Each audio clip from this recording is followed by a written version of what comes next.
Welcome to the Carnivore Cast, the podcast focused on the carnivore diet and lifestyle, with practical advice from successful carnivores, citizen scientists, and top researchers.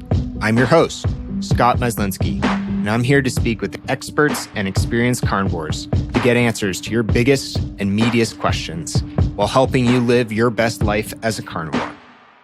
If you enjoy the show, please consider supporting the Carnivore Cast on Patreon. By becoming a patron, you'll help us reach more people and continue to create content on carnivore. There are also exclusive perks available, such as private Q&As, consultations with me, and more. Become a supporter at patreon.com/carnivorecast. Check the episode description for the link. Thank you, and I'll see you there. Colin Stuckert is the founder and CEO of Wild Foods. Obsessed with the truisms of health, Colin lives his life based on the ancestral mindset. By understanding our evolutionary past, he believes we can reverse our failing health through a consciously designed lifestyle based on our ancestral past and not what profit and politically driven, quote, experts recommend.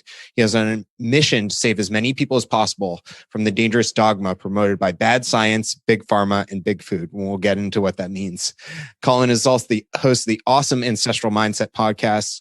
He has the Better Human newsletter and has multiple YouTube channels on health, nutrition, and resiliency in modern society. Welcome to the show, Colin. That's awesome, man. I couldn't have said it better myself. I'm sure you wrote most of that bio. I had a lot to do with that. Yeah. Yeah. Great. Well, I'd really love to start with what got you interested in examining and pursuing ancestral living, resiliency in the modern society, misinformation, some of these topics. Yeah. Well, we're talking about a 15-year journey at this point. So I'll try to keep it succinct.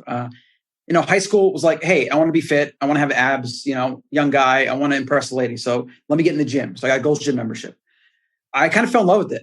I love training. I did the bodybuilding thing for a while. Some of my high school buddies, who I'm pretty sure were on some drugs at the time, got huge. And I was just like the skinnier guy working out with them, but it was still fun. And I did the men's health thing. I was like eating sandwiches and doing pre-workouts, spending a bunch of money on supplements. And I still had like that 15 stubborn pounds in my midsection that was probably a combination of poor diet and maybe stress a little bit here and there, and some stuff in life I was going through. And I just like my mission was I want to get lean. I want to get like 6% body fat. And so long story short, I stumbled upon an article in a Men's Health article or magazine, right? And it referenced Jim Jones in the movie 300.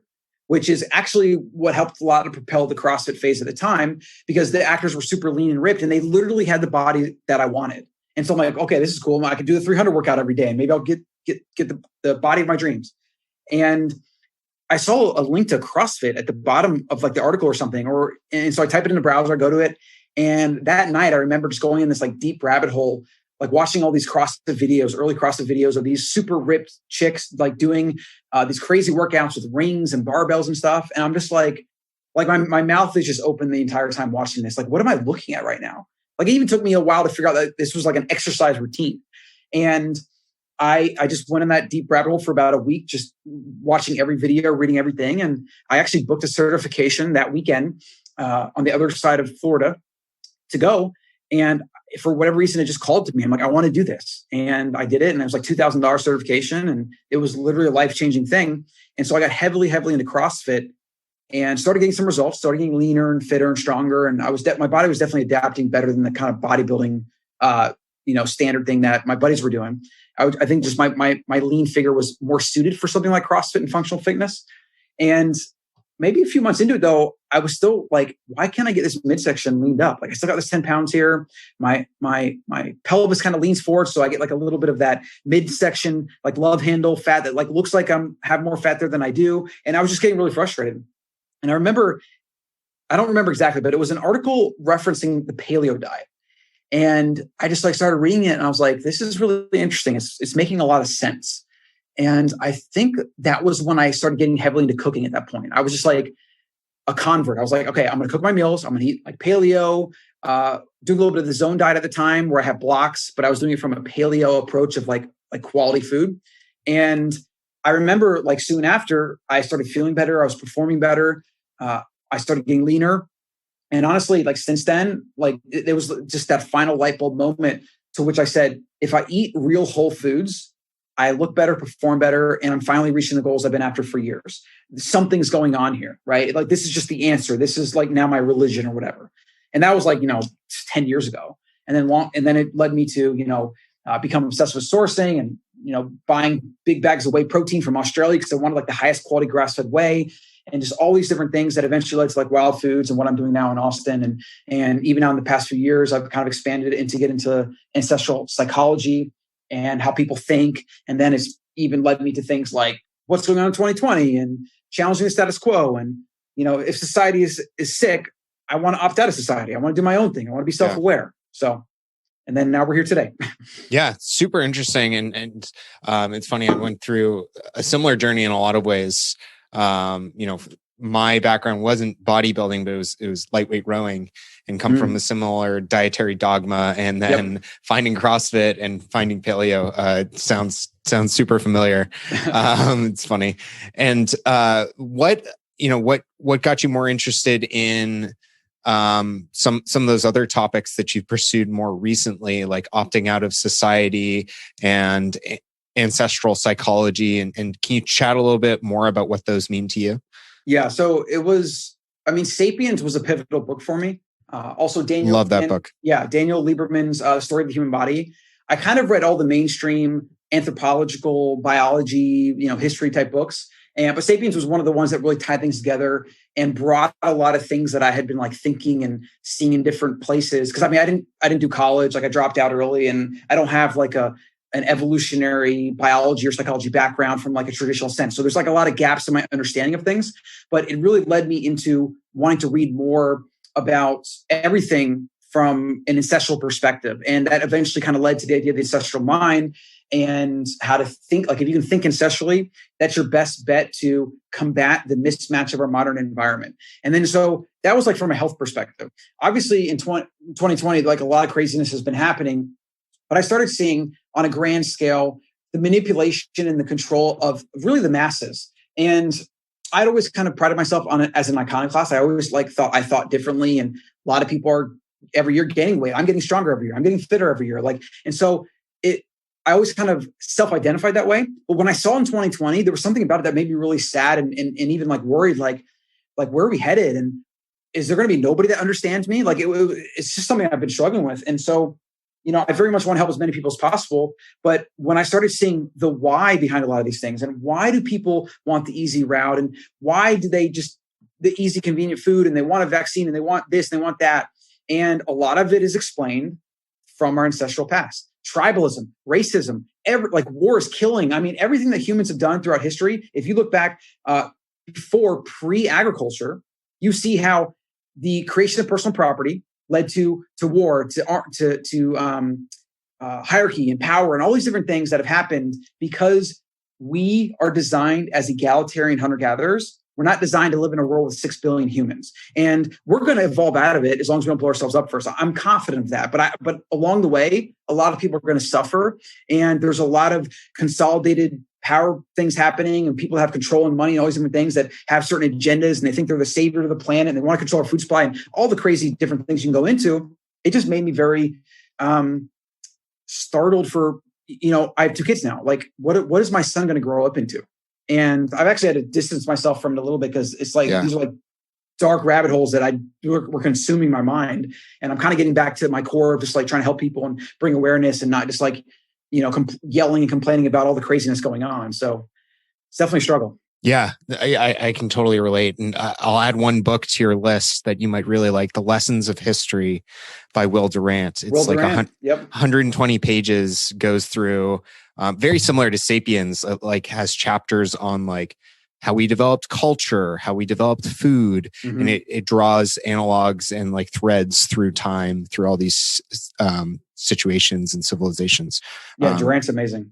Super interesting stuff. Good. Yeah. And so what can ancestral living and evolutionary psychology, biology teach us about how to adapt to, our modern society, media, culture, and the information we consume, the food we eat, things like that? Yeah, it literally informs everything. And it doesn't mean it's simple, and it doesn't mean it's like a quick fix. I mean, we're talking about years and years of, for most people, deconditioning. They have to decondition themselves. They have to unlearn bad habits, bad thought patterns, bad ideas. I mean, even now today, we see like this prevalence of capital S science, where, oh, it's science, don't deny science. And it's like, if people have any idea about the history of science, if you look back through history, science is being wrong 99% of the time. So what makes us think that 2020, we have it figured out in any way? And then you can actually go down the rabbit hole of conspiracies around the sugar industry, promoting the low fat agenda and demonizing fat and all the different crazy things that have gone on that, might have been a conspiracy 30 years ago, but at this point, just established, understood history, right? So these are like the kind of questions and the kind of removal of or skepticism that we need to build, right? Like everything that we're told by anybody that we don't know and that we haven't vetted and we haven't gone to the source material, everything that we hear from anybody, myself included, should be, what's the word? It just should not be understood or accepted as fact. And that's what people do, though. They turn the TV on, somebody says something, maybe it's a doctor that they say, top doctor, this or whatever, and then people will form belief systems based on a 10-minute news clip of some guy that said something that may or may not have some agenda or be completely wrong or be citing bad research or whatever, right? And that's just like one example. That's just like mainstream media and how, the experts that pretend they want to help you or whatever, they all have private incentives. They all have agendas. They're all trying to protect their job primarily first or protect where their income comes from. And they're not necessarily after what's best or what's truthful. And if you look at history and you really understand history, you'll see, humans do a lot of really dumb things. We accept a lot of really dumb things throughout history. We've done insane things and we believed insane things for long periods of time. Right? Doctors used to not wash their hands until it didn't even really catch on until like the 1980s. Like they would kind of do it, but they didn't realize how big of a deal it was. And, the first guy that promoted the idea that you shouldn't deliver dead cadavers and then go deliver babies, right? Like the guy that actually, I forget his name, is like Samuel Weiss or something. He was ostracized by all of his colleagues and eventually fired from the Vienna hospital, even though he did an experiment and proved that the rate of the mothers dying after birth was cut by 10 times. It was cut in half or cut down. And it's just like, these are just like examples where every single generation and every single epoch of human history, we're doing a lot of really dumb things based on a lot of really bad assumptions or just a lack of understanding or lack of testing. And 2020 is the perfect example. Everything going on and the fact that we have a 50% plus obesity rate and people are getting sicker every single year. Kids are getting sicker every single year. And none of the talking head pundits or experts are talking about going outside, getting some exercise, stop buying fake food, cook your food at home. Like all the things that we know that are just like the basics of human health. Yeah. I love that. Take health in your own hands and also be skeptical and think critically. Like don't accept things as fact. And it's one of the most frustrating things, people always, your family and your loved ones closest to you are the hardest to convince. Yeah. But it's embarrassing to say almost. My parents watch like hours and hours of news and listen to the news all day. Yeah. And oh man, I can't tell you how many times during the last several months I've gotten like watch out for this or like, heard about this case of COVID, this. And it's like, oh man, like just I know because I know it's not even that the information is wrong or it's like they're living in this constant state of fear, right, and anxiety in this like completely sympathetic state. And I want to help them get out of it and break it's mind control. It's literally propaganda mind control. Yeah. Chronic negative news. Yep. So moving on to brighter topics, how did you, so you're doing paleo, you're discovering like some of the myths behind food, and finding success with CrossFit. How did that evolve into, where you are today and more meat-based carnivore diet? Yeah. So, man, it's hard to like pinpoint. The carnivore diet kind of entered my radar through a friend of mine, Logan Sneed, and then Paul Saldino, who's a carnivore MD. He came to Austin and hung out with us for a little bit. And I was like, okay, that's cool. It's a good idea. And I think I'd already been kind of leaning towards the idea that I believe that animal nutrition is like the foundation for human diet. But, I've looked at the Ketovans and a lot of the other, different island peoples that would eat maybe only 10 or 15% of the calories from meat. And they would have this. And like the problem is you have so many different peoples and they can thrive on so many different diets. And I always keep coming down to the point of, well, it's all real food though. So for me, it's literally what I recommend people is I don't recommend a carnivore diet or an animal-based diet, although I will put an emphasis in telling people they should probably be eating more animals than they are. For me, it's always real food. Cook your food at home from real raw ingredients. That's the foundation. And that's like a message that I could get, to a lot of people, right? Carnivore though is something more specific that I kind of did as a challenge, and I really liked it. And it was like the final awakening for me of a lot of it. So like, where do plants fit in or where don't they? What is the optimal human food? And like the fact that humans can literally thrive on just animal foods and be amazing and live long, healthy lives. And the fact that if that's all my son ate for the rest of his life, I would have no problem with it. Like it was a final awakening for me as far as nutrition goes in the human animal. Now I don't eat 100% carnivore now though. So I enjoy food. I've always been a foodie and I like mixing it up, and as much as I love a good steak, I pretty much have it for breakfast every single day. I tend to find that like for the second meal, I just want something else. My body just craves something else. And I do carnivore with dairy. So I do have some dairy options in there. And I do aim to optimize protein and have like lower carb. And I'm not zero carb, but it's pretty low. And some days it might be higher. So I fluctuate. I just want to give myself a little bit of flexibility to enjoy certain foods. Now, granted, I'm not saying like eating crap foods all the time, or like I'm still cooking these things at home and I'm trying to eat like the best version. Like if I want a dessert, it'd be best if I like made it myself or whatever. So I'm still trying to stick to that ethos of real food. But the constant and one of the first principles of human health is that animal foods are the best foods for humans, and nothing even comes close. And if you do add something like plants or other things to your diet, you should be doing it because you think it's going to give you benefit other than health, if that makes any sense. Like I used to think I had to eat vegetables or like I was doing something wrong. Now I have that's not in my head at all. It's the opposite. I literally only eat them if I think it's going to add some flavor or variety to my diet. And I have nothing connected to vegetables and health in any way beyond that. A lot of people ask me about how to make liver more tasteful and how to cook it or incorporate other organ meats on carnivore. Optimal Carnivore can help you do just that with their grass-fed organ complex. It was created by carnivores for carnivores. They start by sourcing 100% grass-fed organ meats from New Zealand, gently freeze-drying the organs and encapsulating them into convenient bovine gelatin capsules. Just 6 of these capsules a day is the same as eating an ounce of raw organ meat. I personally take these every single day, as does my wife. Even though we both eat liver and other organ meats, our ancestors would have eaten the whole animal. And this unique blend has 9 different organs, including beef liver, brain, thymus, kidney, spleen, etc. And I think it's great to get a daily dose of these organs when you can. So it covers all your bases, whether you're at home or traveling. What's also cool is they plant a tree for every product sold, which helps the environment. Visit www.optimalcarnivore.com/carnivorecast and use the code carnivore10 to receive 10% off your purchase. Thanks, and back to the show.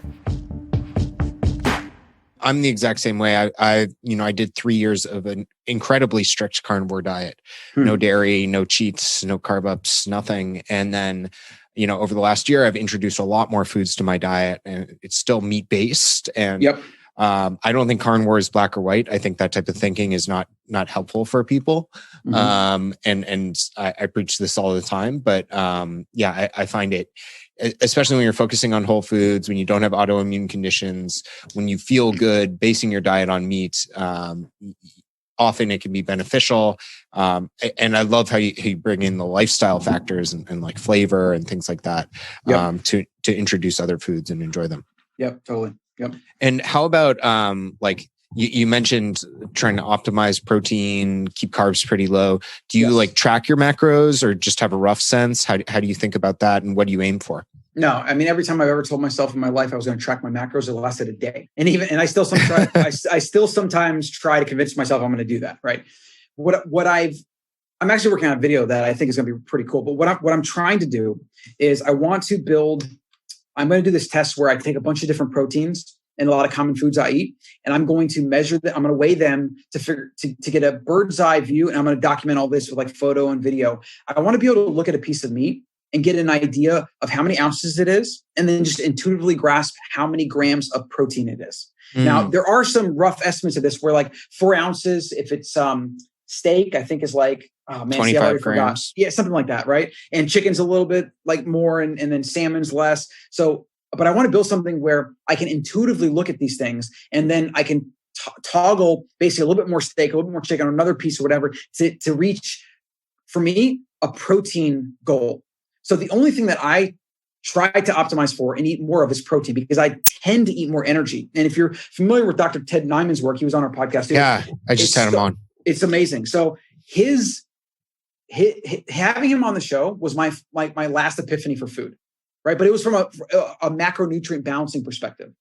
The epiphany of carnivore diet was like a quality and like what foods. And then Ted brought the idea of how to think about energy versus protein. Like, and that's just been a game changer for me because I want to be really lean still, and if I don't care as being as lean, then I would maybe just like let my body do its thing. I'll probably end up eating more fat and a little bit more carbs, right? Because my body kind of craves that. But because I want to still try to get as lean as I can, I'm trying to get down to like a baseline and then, see how I feel with that.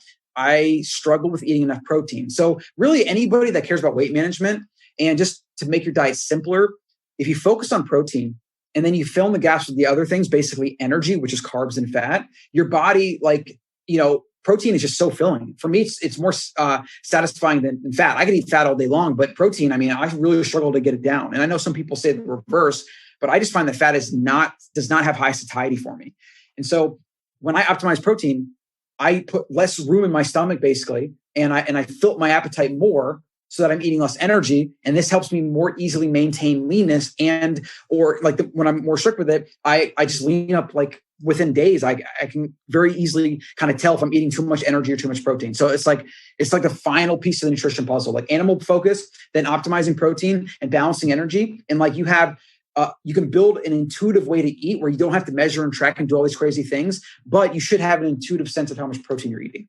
Yeah, I love that. I think you summarized some of Ted's work and what some of the revelations were for me as well, and how you can use his knowledge and his frameworks to go beyond a carnivore diet. Like once you've met your protein need, once you've filled up on animal protein, experiment with carbs and fat, see what works best for you, what keeps you most satisfied, what helps you perform the best. And it can be different than you think. For me, I got to a point where I was eating 300 to 350 grams of protein and from steak and meat. And then I was hitting a wall at like 150 grams of fat. I couldn't go above that without, it was good for like a week or so. And then I would get sick. I would get backed up. I would get bloated because my digestion would slow down so much. And so that's where like the carnivore diet kind of failed me eventually, is I couldn't get in enough food to stop losing weight. Eating 3 pounds of steak a day. And I tried everything. I tried, raw beef suet. I tried the Paul Saladino approach. Trust me, it just didn't work. Maybe I didn't have the right stomach acid. And so having a little bit more carbs, having some fruit, having sweet potatoes and stuff like that was allowed me to get more energy when I needed it. And so that was a real game changer for me. I mean, that's you're literally diagnosing and correcting a problem. So you had trouble gaining weight? Is that what I heard? Yeah. I mean, initially on the carnivore diet, I was like trying to lose weight, but I got to the point where I was like single digit body fat and eating 3 to 3.5 pounds of steak a day and still like hungry and not satisfied. And, my weight kept going down, and I kept trying all these different ways to increase my fat, add fat, try a higher fat approach, and it just wouldn't work. And I was eating so much protein that was like always hot. Having some of these problems like peeing constantly from the, excess nitrogen.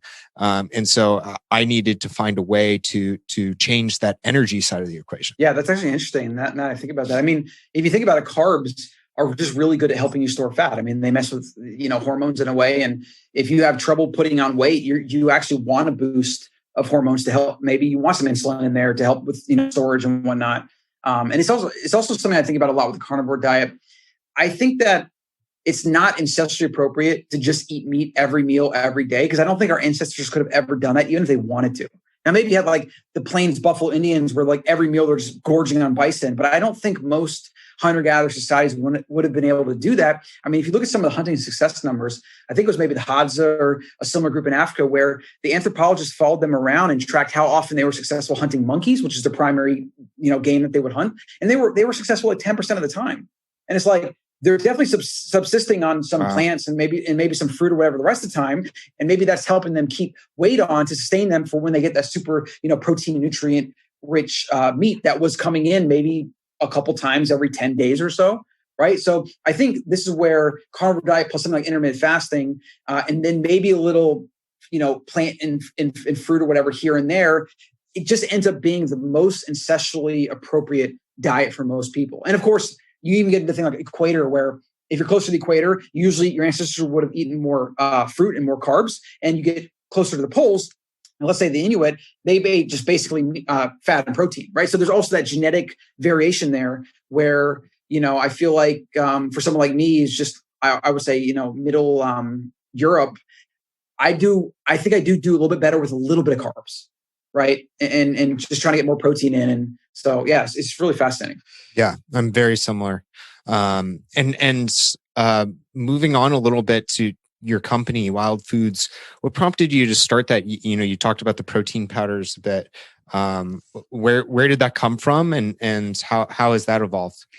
Yeah, when I got heavily into paleo and I was doing CrossFit at the time, like CrossFit is big into performance and supplements, and you're doing your post workout protein shake and all this stuff. And so I was big into grass-fed whey at the time. I still kind of use it here and there. I don't use it as much as I used to, but I was like every day, right?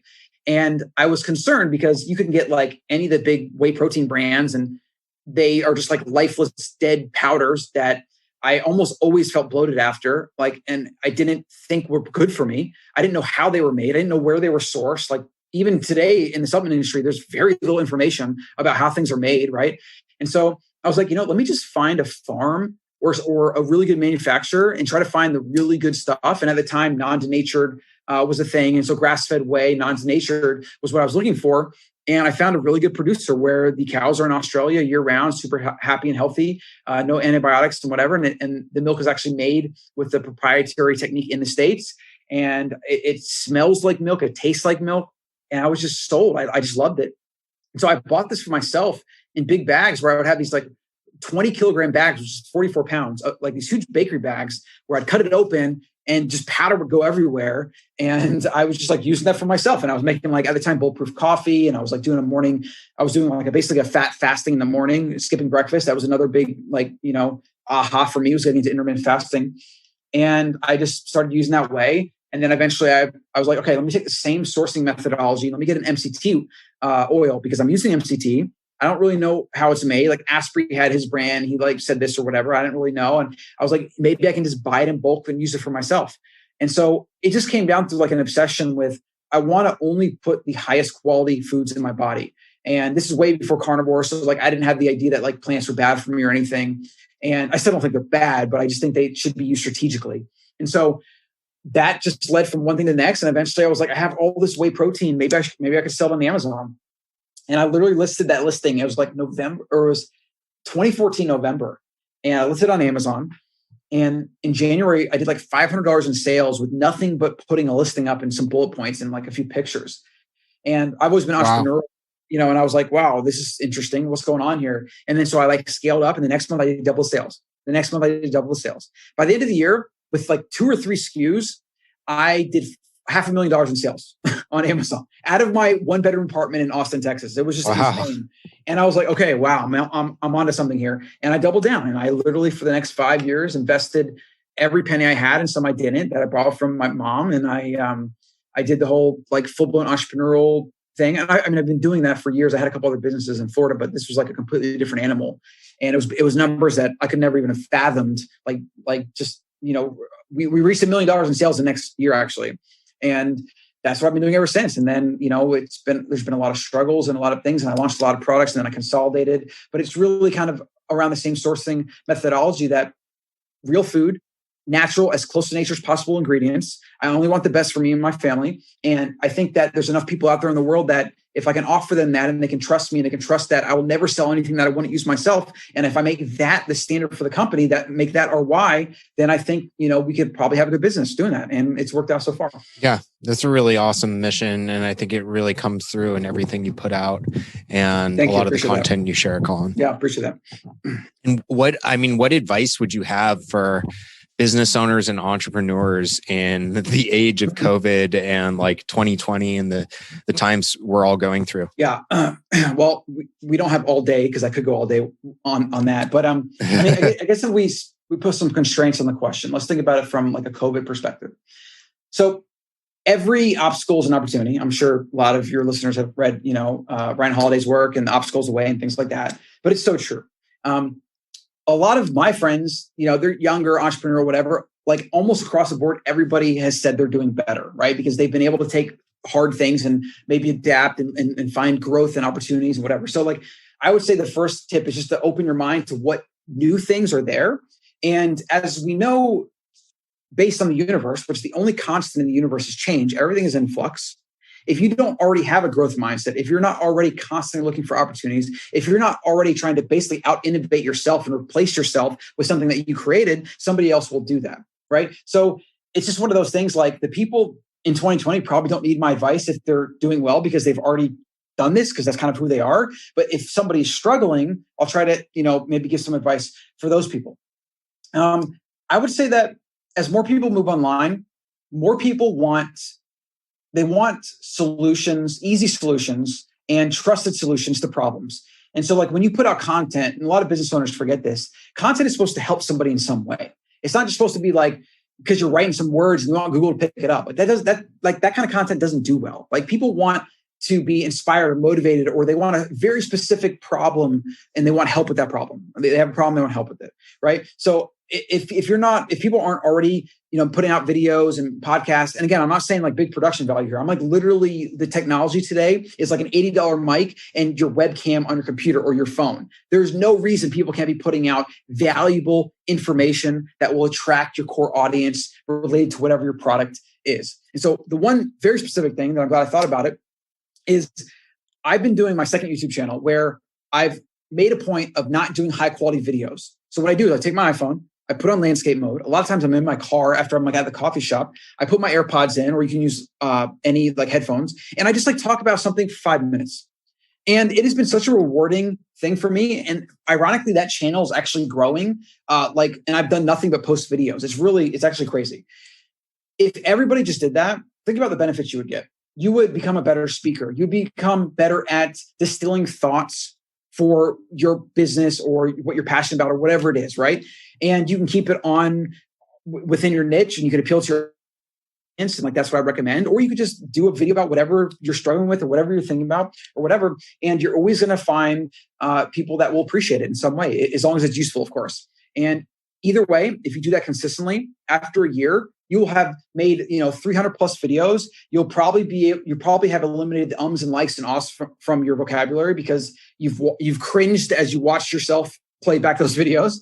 And it's just such an easy, low friction, low barrier thing to do. Everybody on the planet should have a YouTube channel. That's what I truly believe. So that would be probably my advice is start a YouTube channel, make it around you, the founder, and just record a 5-minute video every day. And after a year, and you have 300 videos on your YouTube channel, and you have people, you will have literally thousands of views, even if you do nothing. Just by putting them up there, you'll get views. It will be a very rewarding thing. And then you can take it from wherever you want from there. Yeah, that's awesome advice. And one of my goals for 2021 is to get more into YouTube and lower the barrier to creating great content. I think I've done it with podcasts, but I can do it more outside of that. And I would encourage everyone to do this, whether you're just sharing your personal story of your 100%. Carnivore journey, or sharing thoughts on a given topic, whatever you're an expert in, or not even an expert in, something you're learning about. Right.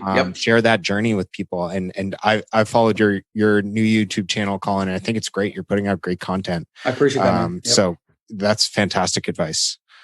And what else are you working on and excited about, Colin? What can folks look forward to from you, and where can people find out more about you? Yeah, I'm actually really, really excited. So we had a mastermind last night where it's basically like we get some people together. a lot of people that I kind of know or know a little bit and curate that I think would be into it. And we just kind of go around, we do a few hot seats, we talk to each person.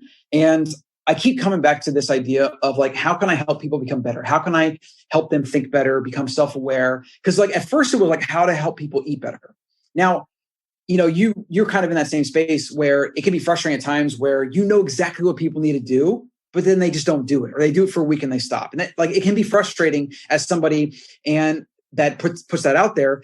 And I keep coming to like, why is that the case? Why do most people fail? Why do most people read books and read the first chapter? Why do most courses have like a 5% success rate where people actually do anything? It's incredible how prevalent this is.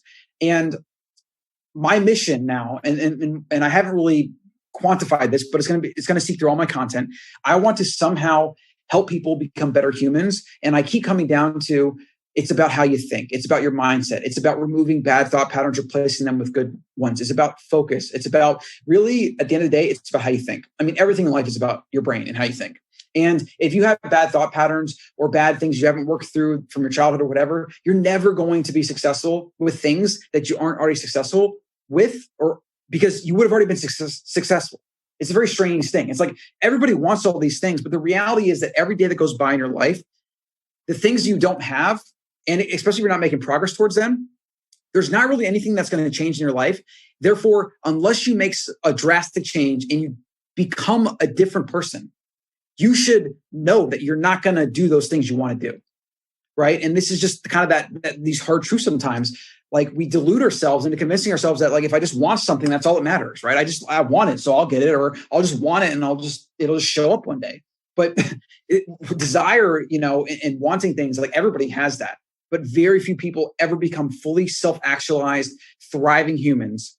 And I want more of them on the planet. I want more self-actualized, thriving, free-thinking humans, because I think that's how the future of humanity is going to evolve into something better, and rather than worse. And, if you look at the trends, I don't think we're really going in the right direction.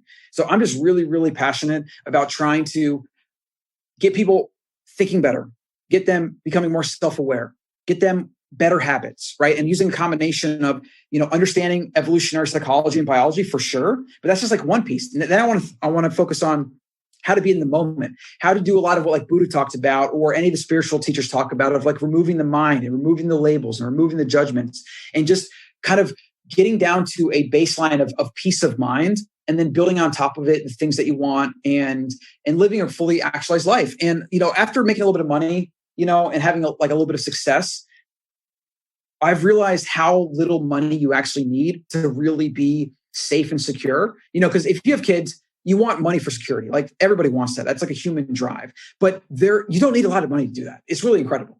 And I could decide that, I have this little bit of money. Now I need to make 5x more, 10x more, whatever. And I could go for 10 years of my life, the prime of my kids' lives, I could just spend grinding away and taking advantage of all these massive opportunities. But I identified that that's not going to change anything. Like I can have peace of mind now. I can live my infinite game now. I can help people now. And so like my next thing is I'm probably going to start an education company and, just maybe rebrand everything towards like a higher order, like curriculum of how to think and then how to live as a result. And obviously you have health in there, because that's the thing. If I can get people to think better and build habits and understand themselves, they can be successful with anything. They can take on any diet, any exercise routine, any business they start.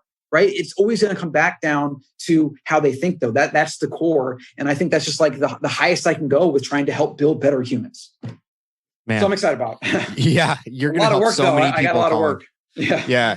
I mean, I'm fired up listening to you. You've awesome. got me ready to quit my corporate job and go pursue what I'm interested in. Like you said, you don't need as much money as you think to be happy. No, you really don't. I mean, that's the internet though. That the mobility that we have as humans, like just get a passport and like you could go anywhere in the world. You can work freelance. Like you said, you had a corporate job. Maybe you decide, okay, instead of being an employee, I want to be a contractor. Maybe you pay me a little bit less. Right. Or you even negotiate, I'll keep this job, but I want to be able to work remote. Like in the age of 2020, the opportunities for people to work remote now and like renegotiate what they're doing is unbelievably abundant right now. And very few people are taking advantage of it though. Like these are just like these small things that if we bring them to people's consciousness and they realize how much of their reality they can control and how many things can happen in their life if they just ask for it, it's incredible what the human animal could do. Like I am so pro-human, but I'm very afraid because like we have a lot of things working against us right now. Yeah. This has been fantastic, Colin. Really appreciate you coming on. I think we've just like barely scratched the surface, and totally. People will definitely want to dig in more to your content. And I would really encourage them to do so. Tell me where people can find you. I'll, of course, have links to it all in the show notes and at carnivorecast.com. Yeah. So Colin.coach, that's 1L. They can find the podcast, my newsletter. Definitely get on the Better Human newsletter. I'm really excited about creating that as like a hub for everything and just investing a lot into it. And I'm spending more and more time on it. I'm very excited about that. And yeah, I mean, as a parting just bit, like I just want people to realize how awesome they really are and how much potential they have. Like there's a good quote recently by somebody, basically the effect of like all the people running the world right now, all the billionaires and millionaires and the famous people, whatever, they're no better than any of us, right? They just kind of took action and maybe they got lucky, but the one constant is they did shit. They took action, and it is incredible what you can do if you set a few goals or a few things and you take some action. And it's amazing. It really is amazing. And I think if we can all have that growth mindset around improving ourselves and then improving the world, rather than blaming the world and telling everyone how they should be different while taking no responsibility, which is basically like Jordan Peterson's entire shtick. It's like we just need more of that, man, because like it is incredible what we can do. And if you look into anything like quantum mechanics or any of that like crazy physics stuff, we're all connected. Like literally everyone is connected, and we're like one species on planet. Like you and I are not different. We are just members of one group, right? And if we come together, that's how we're going to thrive and remove a lot of or mitigate a lot of the challenges that our species faces. We can collectively fix everything. I believe that. I think through innovation and human ingenuity and working together, we have enough resources to fix everything on the earth and literally create a utopia. Yeah, absolutely. That's an awesome message to end on. And I want to thank you again for your time today, Colin, and really appreciate it. Thanks, Scott. Keep doing what you're doing, man. Get those YouTube videos going. I will. If you enjoy the show, please consider supporting the Carnivore Cast on Patreon. By becoming a patron, you'll help us reach more people and continue to create content on Carnivore. There are also exclusive perks available, such as private Q&As, consultations with me, and more. Become a supporter at patreon.com/carnivorecast. Check the episode description for the link. Thank you, and I'll see you there. Thank you for listening to this episode of the Carnivore Cast. If you enjoyed this episode, please review on iTunes. It really helps us out. And share it with a friend. What questions would you like answered, or who would you like to hear from in the carnivore research community? You can find me on Twitter, Instagram, and Facebook at CarnivoreCast, or go to carnivorecast.com. You can also email me at info@carnivorecast.com. I'd love to hear from you. Until next time, keep it carnivore.